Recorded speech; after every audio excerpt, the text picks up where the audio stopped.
Deep dive में आप सभी का एक बार फिर स्वागत है।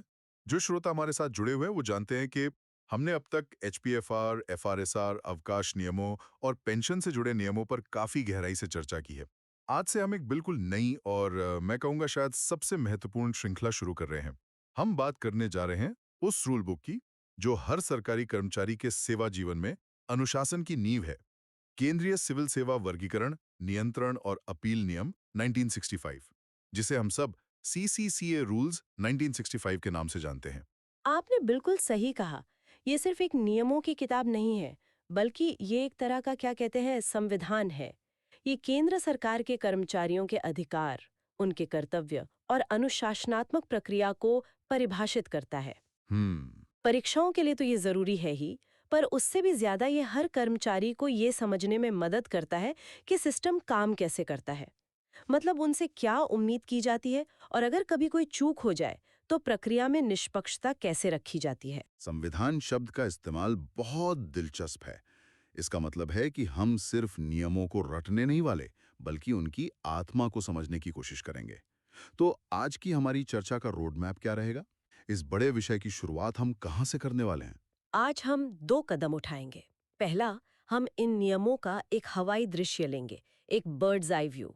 हम समझेंगे कि ये पूरी रूल बुक कितने भागों में बटी है और हर भाग का मकसद क्या है। अच्छा, मतलब एक तरह का ट्रेलर। जी बिल्कुल। और दूसरा, हम इसके पहले भाग यानी साधारण जनरल के नियमों पर विस्तार से बात करेंगे, क्योंकि वही वो नींव है जिस पर बाकी की पूरी इमारत खड़ी है। बहुत बढ़िया। यानी पहले पूरा नक्शा समझेंगे और फिर पहले मील के पत्थर से यात्रा शुरू करेंगे। और हाँ, हमारे श्रोताओं से भी ये कहना है कि अगर इस यात्रा के दौरान आप किसी खास नियम पर और गहराई से चर्चा चाहते हैं तो हमें कमेंट्स में जरूर बताइएगा। तो फिर चलिए इन नियमों की दुनिया में उतरते हैं। सबसे पहले इसका ढांचा कैसा है? तो जैसा आपने बताया, इन नियमों को 9 भागों में बांटा गया है। ये सिर्फ एक लिस्ट है या इसके पीछे कोई तार्किक क्रम भी है? नहीं नहीं, इसके पीछे एक पूरी कहानी है, एक बहुत ही तार्किक क्रम है। आप इसे एक कर्मचारी की अनुशासनात्मक यात्रा के नजरिए से देख सकते हैं। अच्छा। जी। पहला भाग है भाग 1, साधारण जनरल, नियम 1 से 3 तक। ओके। ये कहानी की प्रस्तावना है। हम्म। मतलब नियम का नाम क्या है, किरदार कौन है और ये कहानी किस पर लागू होती है। इसके बाद आते हैं भाग 2, वर्गीकरण, और भाग 3, नियुक्ति प्राधिकारी। ये किरदारों का एक तरह से विस्तृत परिचय है। कौन सा कर्मचारी किस ग्रुप में है और उसे नौकरी पर रखने वाला बॉस कौन है। अच्छा, तो पहले भूमिका को और किरदारों का परिचय, इसके बाद कहानी में एक्शन शुरू होता होगा। बिल्कुल। यहीं से कहानी में एक मोड़ आता है। भाग 4, निलंबन, सस्पेंशन। इसमें सिर्फ एक ही नियम है, नियम 10। लेकिन ये कहानी का पहला बड़ा ट्विस्ट है। हम्म। जब किसी कर्मचारी को जांच के दौरान अस्थायी रूप से काम से अलग किया जाता है। इसके बाद आता है भाग 5, शास्तीय और अनुशासनिक प्राधिकारी। यहाँ बताया गया है कि गलतियों के लिए सजा क्या-क्या हो सकती हैं, छोटी और बड़ी, और सजा देने का अधिकार किसके पास है। ये तो कहानी का वो हिस्सा लग रहा है जहां तनाव बढ़ता है। इसके बाद प्रक्रिया की बात आती होगी कि ये सब होगा कैसे। आपने सही पकड़ा। भाग 6, शास्तियां अधिरोपित करने की प्रक्रिया। ये सबसे विस्तृत भागों में से एक है, नियम 14 से 21 तक। ये कहानी का क्लाइमैक्स है, जहां पूरी प्रक्रिया, मतलब चार्जशीट, जांच, सुनवाई, इन सब का वर्णन है। ताकि सब कुछ निष्पक्ष तरीके से हो। जी हाँ। इसके बाद कर्मचारी के अधिकारों की बात आती है।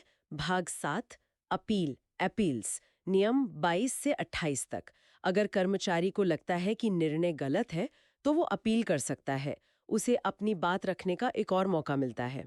और इसके बाद? फिर आता है भाग 8, पुनरीक्षण और समीक्षा, रिवीजन एंड रिव्यू, जो अपील के बाद के रास्ते बताता है। और अंत में है भाग 9, प्रकीर्ण, मिसलेनियस। ये कहानी का उपसंहार है, जिसमें बाकी बची हुई विविध बातें शामिल हैं। वाह, इस तरह से देखने पर तो ये नियमों का कोई सूखा ढांचा नहीं, बल्कि एक पूरी प्रक्रिया की कहानी लगती है। किरदार, समस्या, प्रक्रिया, न्याय और फिर समाधान।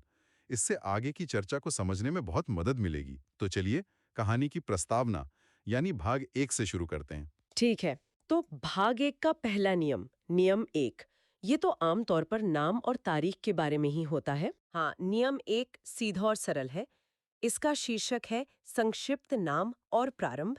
इसका उपनियम 1 इसका आधिकारिक नाम बताता है केंद्रीय सिविल सेवा वर्गीकरण नियंत्रण और अपील नियम 1965 और उपनियम 2 बताता है कि ये 1 दिसंबर 1965 से लागू हुए। अच्छा, 1 दिसंबर 1965। जी, ये तारीख विभागीय परीक्षाओं में अक्सर पूछ ली जाती है, तो इसे याद रखना जरूरी है। बिल्कुल। अब आते हैं नियम 2 पर। निर्वचन यानी इंटरप्रिटेशन, परिभाषाएं। परिभाषाएं तो किसी भी कानून की आत्मा होती हैं, क्योंकि एक एक शब्द का मतलब यहीं पर तय होता है।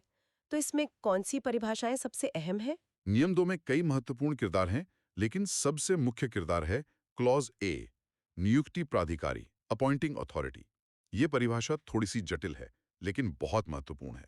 ये कहती है कि नियुक्ति प्राधिकारी वो होगा जो 4 शर्तों में से किसी एक को पूरा करे और उन सब में सबसे ऊंचे पद पर हो।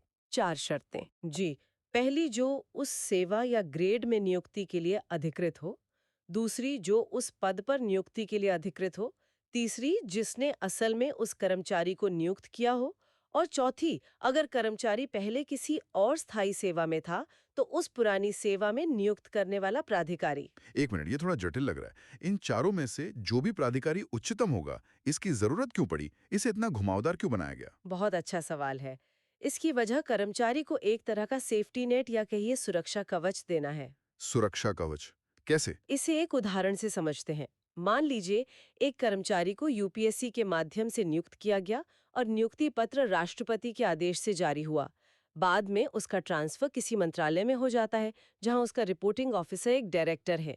अब अगर उस कर्मचारी पर कोई बड़ी अनुशासनात्मक कार्यवाही करनी हो, तो वो डायरेक्टर नहीं कर सकता, क्यों नहीं कर सकता? क्योंकि इस परिभाषा के अनुसार नियुक्ति प्राधिकारी राष्ट्रपति माने जाएंगे, जो उच्चतम है। इसका सिद्धांत ये है कि किसी कर्मचारी को वो अधिकारी दंडित नहीं कर सकता जो उसे नियुक्त करने के अधिकार से निचले स्तर का हो। अच्छा, तो ये परिभाषा कर्मचारी को किसी जूनियर अधिकारी की मनमानी से बचाने के लिए है। ये सिर्फ एक परिभाषा नहीं बल्कि एक सुरक्षा कवच है। ये वाकई एक गहरा इंसाइट है। और कौन से महत्वपूर्ण किरदार हैं इसमें? इसके बाद है क्लॉज जी, अनुशासनिक प्राधिकारी, डिसिप्लिनरी अथॉरिटी। ये वो प्राधिकारी है जो नियम 11 में बताई गई सजा दे सकता है। तो क्या ये नियुक्ति प्राधिकारी से अलग होता है? हो सकता है, जरूरी नहीं कि ये नियुक्ति प्राधिकारी ही हो।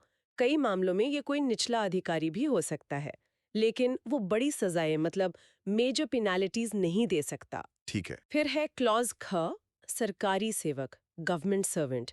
ये वो खिलाड़ी हैं जिस पर ये सारे नियम लागू होते हैं। और दिलचस्प बात यह है कि इसकी परिभाषा बहुत व्यापक है।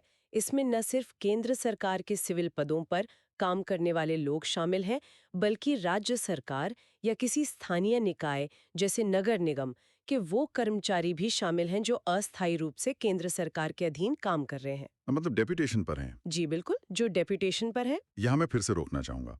तो इसका मतलब ये हुआ कि अगर कोई अधिकारी मान लीजिए उत्तर प्रदेश सरकार में है और डेप्यूटेशन पर दिल्ली में केंद्र सरकार के किसी मंत्रालय में आता है, तो उस पर उत्तर प्रदेश सरकार के नियम नहीं बल्कि केंद्र के सीसीआर नियम लागू होंगे। बिल्कुल, जब तक वो केंद्र सरकार के अधीन काम कर रहा है, वो सरकारी सेवक की इस परिभाषा के दायरे में आएगा और अनुशासनात्मक मामलों में यही नियम उस पर लागू होंगे। अच्छा, ये केंद्र सरकार के दफ्तरों में एक समान अनुशासन सुनिश्चित करने के लिए है। ये तो बहुत महत्वपूर्ण जानकारी है।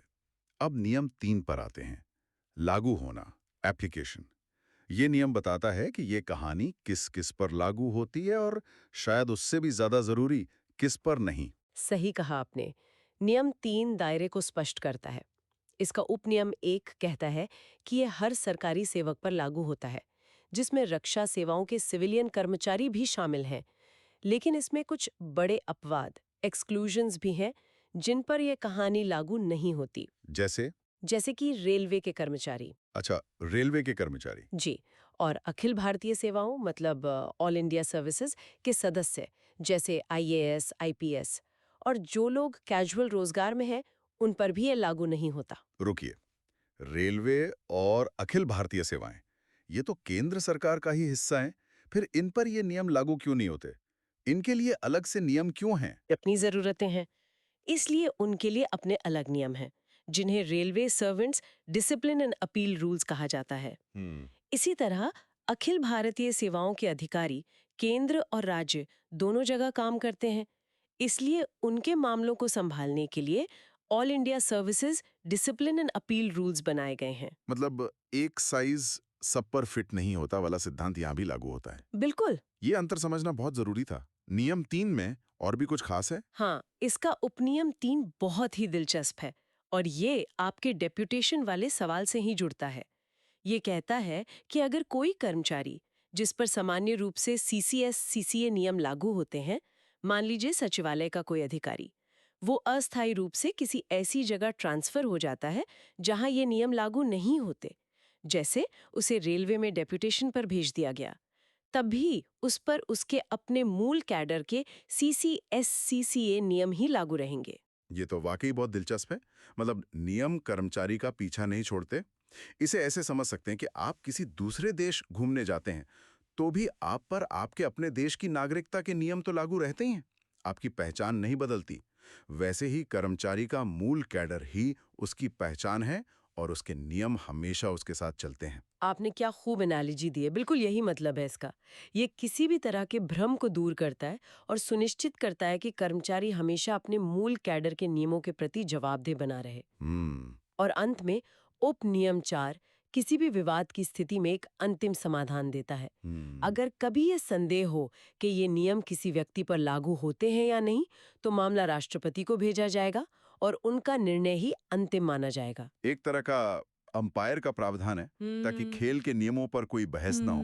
जी बिल्कुल। तो आज की चर्चा में हमने सीसीएस नियमों की पूरी कहानी की रूपरेखा समझी, प्रस्तावना और मुख्य किरदारों से मिले और ये भी जाना कि ये कहानी किस पर लागू होती है और किस पर नहीं। जो बातें मुझे सबसे ज्यादा दिलचस्प लगी वो थी नियुक्ति प्राधिकारी की परिभाषा के पीछे का सुरक्षा कवच और डेप्यूटेशन पर गए कर्मचारी के साथ उसके अपने नियमों का चलना। बिल्कुल। इन बुनियादी बातों को समझे बिना आगे निलंबन, दंड और अपील जैसे गंभीर और जटिल विषयों को समझना मुश्किल हो जाता है। आज हमने वो नींव मजबूत की है जिस पर हम आगे की चर्चा की इमारत खड़ी करेंगे। अगर आपको ये गहरी और विस्तृत चर्चा उपयोगी लगी तो इसे लाइक और शेयर करना ना भूलें और इन नियमों के अगले भागों पर हमारी आने वाली चर्चाओं से जुड़े रहने के लिए चैनल को जरूर सब्सक्राइब करें। जैसा हमने शुरू में कहा था, किसी विशेष नियम पर चर्चा के लिए आपके सुझावों का कमेंट्स में इंतजार रहेगा। हमारे साथ इतनी ध्यान से बने रहने के लिए आप सभी की सराहना करते हैं। आप सभी का बहुत बहुत धन्यवाद।